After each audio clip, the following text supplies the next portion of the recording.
Hallelujah.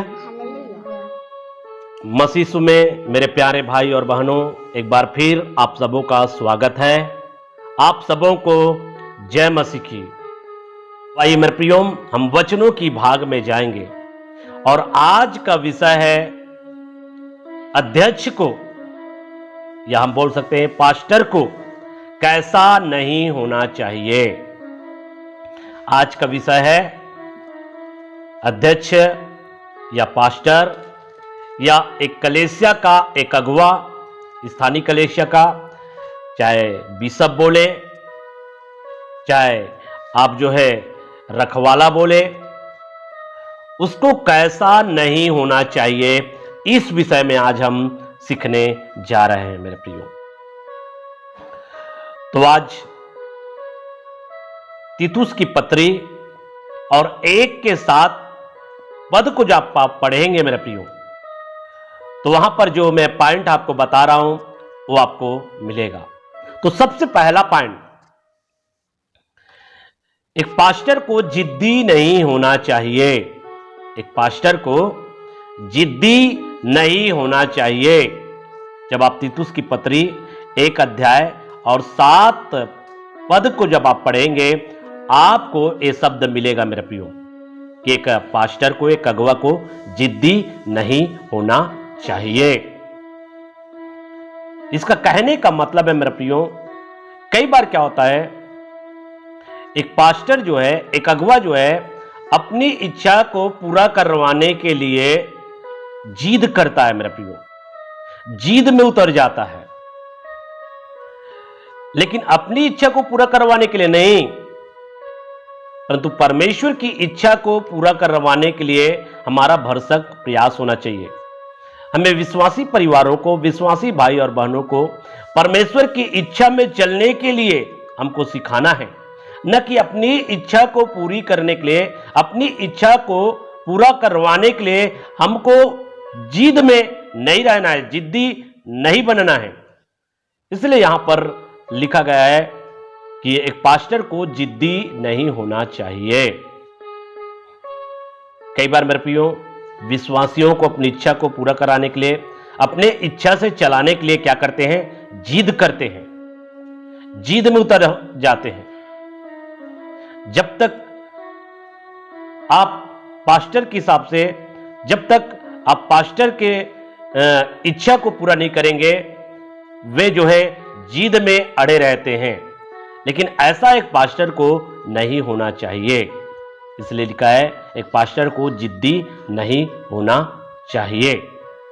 दूसरी बात, तीतुस की पत्री 1 के 7 पद के अनुसार यह भी शब्द आपको मिल जाएगा कि एक पास्टर को क्रोधी नहीं होना चाहिए। क्रोधी नहीं होना चाहिए। एक अगुवा अगर जल्दी से गुस्सा करता है तो वो दूसरों को आसानी से क्या कर सकते हैं, चोट पहुंचा सकते हैं मेरे प्रियो। इसलिए एक अगुवा को जल्दी ही क्रोधित होने वाला नहीं होना चाहिए, जल्दबाजी में क्रोध करने वाला नहीं होना चाहिए। कई बार क्या होता है, एक अगुवा जो है छोटी छोटी बातों को लेकर क्या करते हैं, क्रोध करते हैं। ये वचन ये नहीं बताता कि एक विश्वासी या कोई भी भाई और बहन परमेश्वर के वचन के विपरीत जीवन जी रहा है, वचन के विपरीत कार्य कर रहा है, तो वहां पर अगर क्रोध दिखा रहे हैं तो उसके विषय में नहीं बोल रहा है मेरे प्रियो। यहां पर एक पास्टर को क्रोधी नहीं होना चाहिए। इसका कहने का मतलब है जल्दी से क्रोध नहीं करना है, गुस्सा नहीं करना है छोटे छोटे बातों को लेकर, या कुछ विषयों को लेकर, या कई बार क्या करते हैं, वचन की विषय में जब किसी को बताते हैं या सही वचन की शिक्षा दिया जाता है, तो वहां पर कई लोग क्या हो जाते हैं, क्रोध से भर जाते हैं, परंतु वो अपनी गलतियों को सुधारना नहीं चाहते। मेरे प्रियो, कोई भी हो, यदि आपको किसी प्रकार से कमी को दिखाता है, और यदि आप वचन के अनुचित चाल चल रहे हैं और वहां पर यदि आपके कमी को दिखाया जा रहा है, तो वहां पर क्रोध नहीं करना है। लेकिन कई बार क्या होता है, कई बार जो है एक अगुवा जो है अपने हिसाब से चल रहा होता है, वचन के विपरीत चल रहा होता है, और कोई उस वचन के अनुसार से उनको कहता है, तो वहां पर एक अगुवा क्या हो जाता है, क्रोध से भर जाता है, गुस्सा हो जाता है। लेकिन एक अगुवा को गुस्सा नहीं होना चाहिए, ऐसा हमको यहां पे सिखाया जा रहा है संत पौलुस के द्वारा। इसलिए एक पास्टर को क्रोधी नहीं होना चाहिए। तीसरा पॉइंट है, एक पास्टर को पियक्कड़ नहीं होना चाहिए। इसका कहने का मतलब है एक पास्टर जो है नशापान करने वाला नहीं होना चाहिए, या शराब या गुटखा, सितार, गुड़ाखू, तंबाकू का सेवन करने वाला नहीं होना चाहिए। और यदि वो नशा का सेवन करता है, शराब का सेवन करता है, गुटखा का, तंबाकू का, गुड़ाखू का अगर सेवन करता है, तो ऐसे व्यक्ति को पास्टर नहीं होना चाहिए। इसलिए बोला गया है एक पास्टर को पियक्कड़ नहीं होना चाहिए, शराब की आदि नहीं होना चाहिए, नशापान करने वाला नहीं होना चाहिए। मेरा प्रियो, पहला तीमुथियुस की पुस्तक 1:7 पॉइंट के अनुसार यहां पर एक पास्टर को क्या क्या नहीं होना चाहिए, इसके विषय में पूरा बताया गया है। मेरे प्रियो, जब आप तीतुस की पत्री 1 से लेकर जो है 7 को पढ़ते हैं, 1 अध्याय का 7 में पढ़ते हैं, तो आपको पूरा मिल जाएगा मेरे प्रियो कि एक पास्टर को क्या कैसा नहीं होना चाहिए। साथ साथ में जब आप तीमुथियुस की पत्री को भी आप पढ़ेंगे मेरे प्रियो, 3 अध्याय और उसका 6 पॉइंट तक अगर पढ़ेंगे मेरे प्रियो, तो वहां पर भी आपको मिल जाएगा मेरे प्रियो कि एक पास्टर को कैसा नहीं होना चाहिए। इसलिए मैं पॉइंट टू पॉइंट आपके सामने इन बातों को रख रहा हूं मेरे प्रियो। चौथा पॉइंट है, एक पास्टर को मार पीट करने वाला नहीं होना चाहिए। तीतुस 1:7 पद के अनुसार मारपीट करने वाला। कई बार क्या होता है, कई अगवे, कई पास्टर क्या करते हैं, मारपीट करने वाले होते हैं अपने पारिवारिक जीवन में, अपने पत्नी और बच्चों के साथ में क्या करते हैं, मारपीट करते हैं। कलीसियाओं में अच्छे से शिक्षा देंगे, अच्छे धार्मिकता दिखाएंगे, लेकिन जब स्वयं घर में आते हैं मेरे प्रियो, तो अपने बच्चों के साथ में, पत्नी के साथ में मारपीट करते हैं। लेकिन यहां पर हमको बताया जा रहा है एक पास्टर को मारपीट करने वाला नहीं होना चाहिए। कई बार क्या होता है, छोटे छोटे बातों को लेकर क्या करते हैं, मारपीट करते हैं। लेकिन एक पास्टर जो है मारपीट करने वाला नहीं होना चाहिए।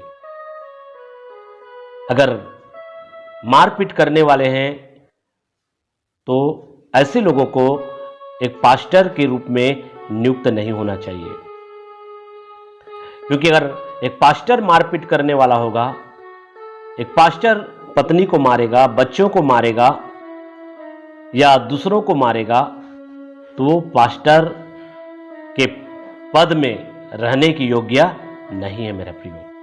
इसलिए यहां पर तीमुथियुस यहां पर पत्री के माध्यम से, पौलुस जो है यहां पर पत्री के माध्यम से क्या कर रहा है, तीतुस को बता रहा है कि एक पास्टर को जो है मारपीट करने वाला नहीं होना चाहिए। पांचवा पॉइंट है, तीतुस 1:7 के अनुसार नीच कमाई का लोभी नहीं होना चाहिए। एक पास्टर को नीच कमाई का लोभी नहीं होना चाहिए। और इसी को अगर पहला तीमुथियुस पत्री 3 अध्याय और 3 पद में अगर पढ़ेंगे मेरे प्रियो, तो वहां पर लिखा गया है धन का लोभी नहीं होना चाहिए। एक पास्टर को धन का लोभी नहीं होना चाहिए। आज कई बार क्या होता है, एक अगुवा जो है, एक पास्टर जो है क्या है, धन के मामलों में पढ़कर वे क्या करते हैं, परमेश्वर के वचन से बेसाइड हो जाते हैं। धन का लालच क्या करता है, अंधा कर देता है मेरे प्रियो। और धन के कारण से आज कई पास्टर लोग क्या हो गए हैं मेरे प्रियो, आज जो है बिगड़ चुके हैं। केवल धन के विषय में ज्यादा बातें करते हैं, केवल जितना हो सके वो धन जो है बटोर सके। इसलिए विश्वासियों से और कई ऐसे परिवारों से ज्यादा धन की मांग करते रहते हैं। एक पास्टर को क्या है, धन का लोभी नहीं होना चाहिए। धन का लोभी नहीं होना चाहिए। परमेश्वर ने जिस उद्देश्य के लिए आपको एक पास्टर के रूप में नियुक्त किया है, आप उस उद्देश्य को पूरा करते रहें। आप लोगों को मसीह की शिक्षा को देते रहें। जो परमेश्वर आपको सेवा दिया है, जो परमेश्वर आपको कार्य दिया है, वे लोगों के मन को उभारेगा। आपको कहने की जरूरत नहीं पड़ेगा। लोगों की मन को उभारेगा और वो आपकी जरूरत को क्या करेगा, परमेश्वर जो है लोगों के द्वारा आपकी जरूरत को पूरा करेगा। केवल आप अपने जरूरत को परमेश्वर के सामने रखना है। यहां पे मेरे प्रियो, एक पास्टर को यदि जरूरत है, आवश्यकता है, तो अपनी जरूरत को क्या करे, वे परमेश्वर के पास में रखे। अगर आप परमेश्वर की इच्छा में चल रहे हैं, आप परमेश्वर की इच्छा के अनुसार कार्य कर रहे हैं, तो परमेश्वर आपकी भी जरूरत को क्या करेगा, पूरा करेगा। आप परमेश्वर पर निर्भर रहे, परमेश्वर पर आश्रित रहे। लेकिन आज क्या हो रहा है, कई बार क्या करते हैं पास्टर लोग जो है, विश्वासियों की ओर ताकते हैं कि विश्वासियों के द्वारा हमको ये मिलेगा, और वो विश्वासियों से मांग करते हैं। विश्वासियों के सामने अपने परिस्थितियों को क्या करते हैं, गिराते हैं कि मेरे घर में चावल नहीं, मेरे घर में नमक नहीं, मेरे घर में तेल नहीं। मतलब कई प्रकार की बातों को रखकर अपने आप को क्या करते हैं, गिराते हैं। और इस प्रकार से उनके अंदर में एक आशा होता है कि विश्वासी जो है क्या करेंगे, हमारी मदद करेंगे, विश्वासी जो है हमारी क्या करेंगे, सहायता करेंगे। कहीं ना कहीं वो दूसरे रीति से अपनी स्थिति और परिस्थिति को रखकर उनसे क्या करते हैं, मांग करते हैं। तो मेरे प्रियो, एक पास्टर को ऐसा नहीं होना चाहिए। अगर आप परमेश्वर की सेवा करते हैं तो परमेश्वर आपकी जरूरतों को क्या करेगा, पूरा करेगा। जो परमेश्वर विश्वासी आपको दिया है, उसी विश्वासियों के मन को उभारेगा, उसी विश्वासियों के मन में कार्य करेगा, और उनके द्वारा परमेश्वर जो है आपकी जरूरतों को क्या करेगा, पूरा करेगा। इसलिए एक पास्टर को केवल परमेश्वर पर निर्भर होना चाहिए, परमेश्वर पर आश्रित होना चाहिए, और परमेश्वर पर निर्भर और आश्रित होकर ही वो परमेश्वर से आप अपने जरूरतों के लिए मांग कर सकते हैं। और साथ साथ में परमेश्वर ने जिस कार्य के लिए आपको नियुक्त किया है, उस कार्य को आप अपने जीवन में करते रहे। तो मेरे प्रियो, एक पास्टर को क्या नहीं होना चाहिए, धन का लोभी नहीं होना चाहिए, नीच कमाई का लोभी नहीं होना चाहिए। इसलिए वे कई बार क्या होता है, धन के कारण या धन के चक्कर में पड़कर या लालच में पड़कर वे कई अनुचित कार्य करना स्टार्ट कर देते हैं। झूठ बोलना स्टार्ट कर देते हैं, धोखा करना स्टार्ट कर देते हैं, छल करना स्टार्ट कर देते हैं, और इस प्रकार से वे पाप पे पाप करते रहते हैं। जबकि एक पास्टर को ऐसा नहीं होना चाहिए। तो आइए मेरे प्रियो, हम अगले पॉइंट की ओर हम जाएंगे, और पहला तीमुथियुस और 3 अध्याय और 6 में, और यहां पर एक पास्टर को नया चेला नहीं होना चाहिए। एक पास्टर को नया चेला नहीं होना चाहिए।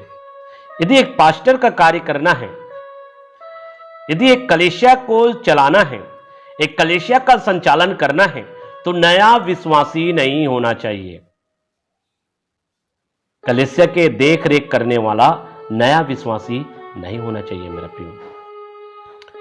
परंतु इन बातों को देखना है कि जिसको हम कलीसिया का संचालन करता या कलीसिया का अगुवे के रूप में नियुक्त कर रहे हैं, या कलीसिया चलाने के लिए जो नियुक्त अगुवा है, उनको वचन का अनुभव है कि नहीं, वे परमेश्वर के वचनों के प्रति समर्पित है कि नहीं, इन चीजों को भी देखना जरूरी है मेरे प्रियो।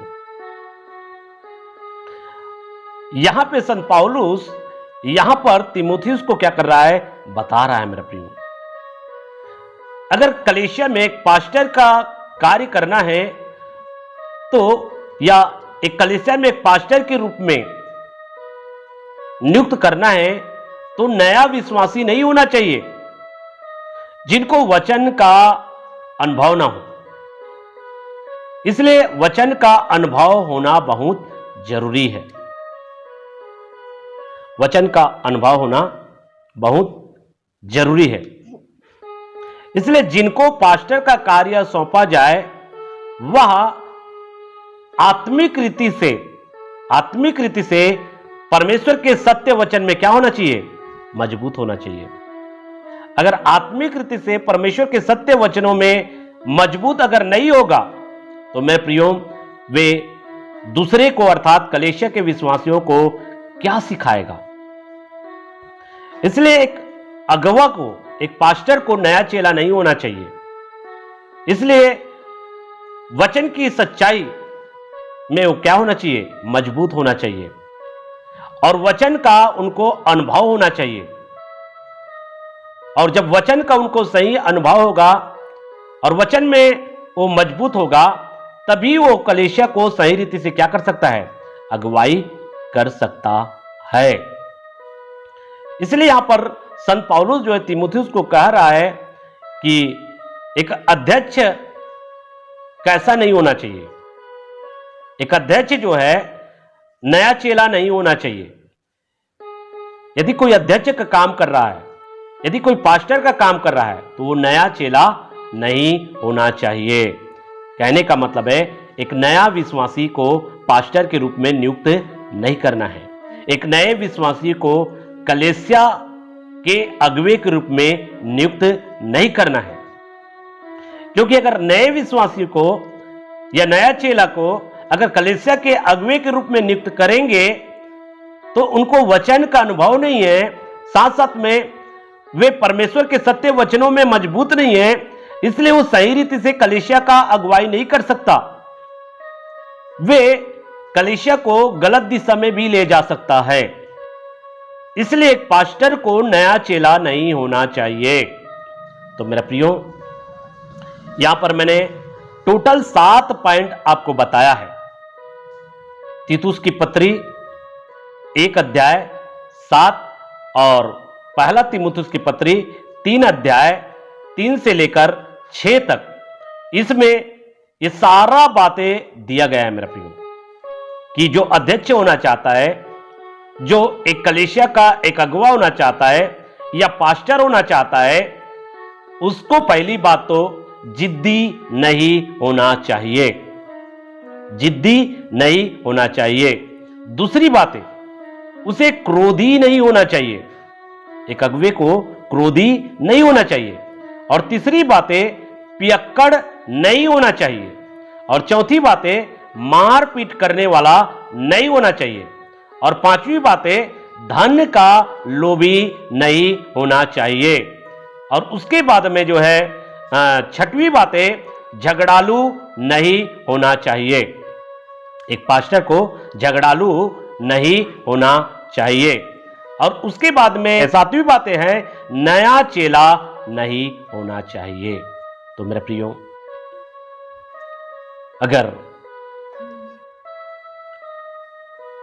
जिस कलीसिया, जिस चर्च में संगति करते हैं और वहां का एक अगुवा अगर नया चेला है, यदि उनको वचन का सही रीति से अनुभव नहीं है और परमेश्वर के सत्य वचनों में मजबूत नहीं है, साथ साथ में जो पॉइंट मैंने आपको बताया है उस पॉइंट के अनुसार अगर उनका जीवन नहीं है मेरे प्रियो, या जो बातें, अगर पास्टर जिद्दी है, यदि पास्टर क्रोधी है, यदि पास्टर पियक्कड़ है, यदि पास्टर मारपीट करने वाला है, यदि पास्टर धन का लोभी है, यदि पास्टर नया चेला है, नया विश्वासी है, जिनको वचन का अनुभव नहीं, जो परमेश्वर के सत्य वचनों में मजबूत नहीं है, तो ऐसे लोगों को एक कलीसिया में पासबान का कार्य नहीं करना चाहिए।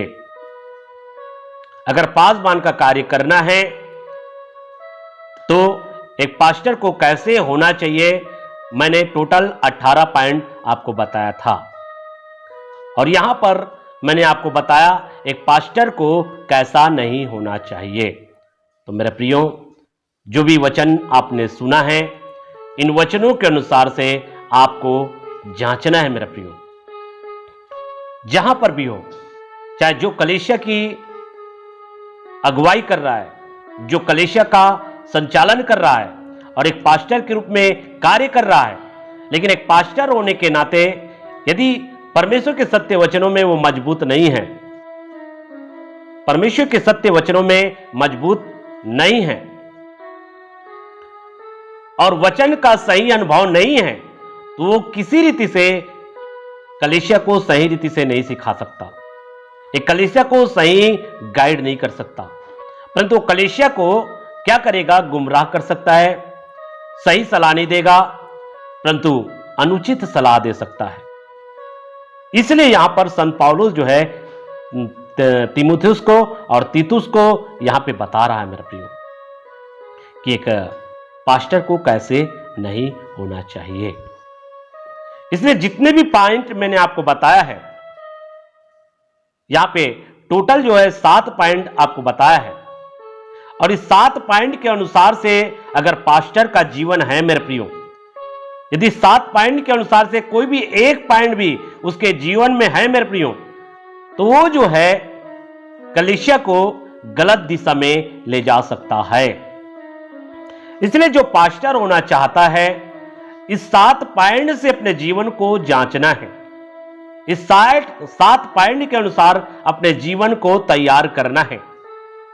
एक पास्टर को विचार करना है कि मुझे जिद्दी नहीं बनना है, मुझे अपनी मर्जी अपनी इच्छा को पूरा करवाने के लिए मुझे कलीसिया को, विश्वासियों को जिद नहीं करना है, परंतु मुझे परमेश्वर की मर्जी और परमेश्वर की इच्छा में चलने के लिए उनको प्रेरणा देना है।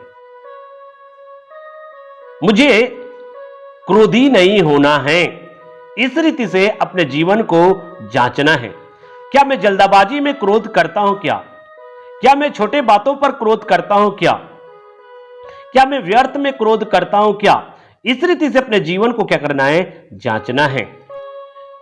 क्या किसी प्रकार का नशीली पदार्थ का साथ में मैं सहभागिता रखता हूं? क्या सेवन करता हूं? इसको भी अपने जीवन में क्या करना है? जांचना है मेरा प्रियो। न तो पास्टर को स्वयं नशीली पदार्थ का सेवन करना है, न तो किसी को नशीली पदार्थ का सेवन करने के लिए सिखाना है।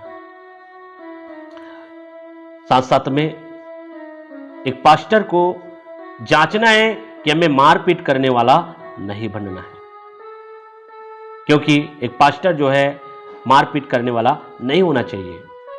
इन वचनों के अनुसार से हमें अपने जीवन को जांचना है मेरा प्रियो।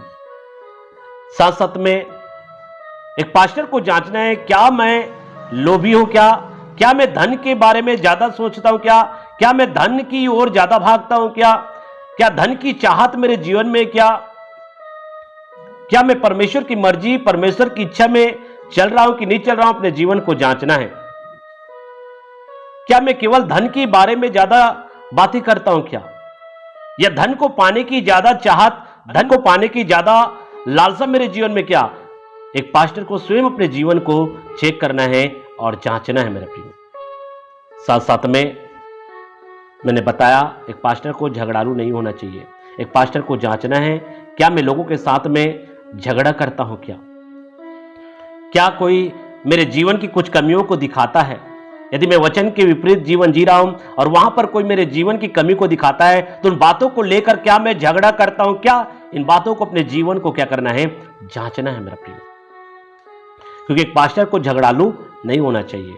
साथ साथ में जांचना है कि मैं एक पास्टर का काम कर रहा हूं, एक पास्टर की कार्य को कर रहा हूं, एक कलीसिया का पास्टर हूं, तो परमेश्वर के वचनों के अनुभव है कि नहीं, इसको भी जांचना है। और परमेश्वर के सत्य वचनों को, परमेश्वर के सत्य वचनों को अनुसार मजबूत हूं कि नहीं हूं, इसको अपने जीवन को क्या करना है? जांचना है। परमेश्वर ने जितने भी वचन दिया है, जितने भी परमेश्वर ने शिक्षा दिया है, मैं उन वचनों में स्थिर हूं कि नहीं हूं, मैं उन वचनों में मजबूती के साथ खड़ा हूं कि नहीं खड़ा हूं, उनको अपने जीवन को क्या करना है? जांचना है मेरे प्रियो। इस रीति से अगर जांचेंगे मेरे प्रियो, तो वो जो यहां पर 7 बातें मैंने आपको बताया है, ये बातें उस पास्टर के जीवन में दिखाई नहीं देगा। पास्टर जिद्दी नहीं होगा, पास्टर छोटे छोटे बातों में क्रोध नहीं करेगा, पास्टर नशापान से बचा रहेगा, पास्टर मारपीट करने वाला नहीं होगा, पास्टर धन का लोभी नहीं होगा, और एक पास्टर जो है नया चेला नहीं होगा। और अगर वो नया है तो भी उनके पास में अवसर होगा कि अधिक से अधिक परमेश्वर के वचन को मनन करे, अधिक से अधिक परमेश्वर के वचनों के अनुसार से अपने जीवन को तैयार करे। तो मेरे प्रियो, इन सारी बातों के द्वारा महान परमेश्वर आप सबों को आशीष करे।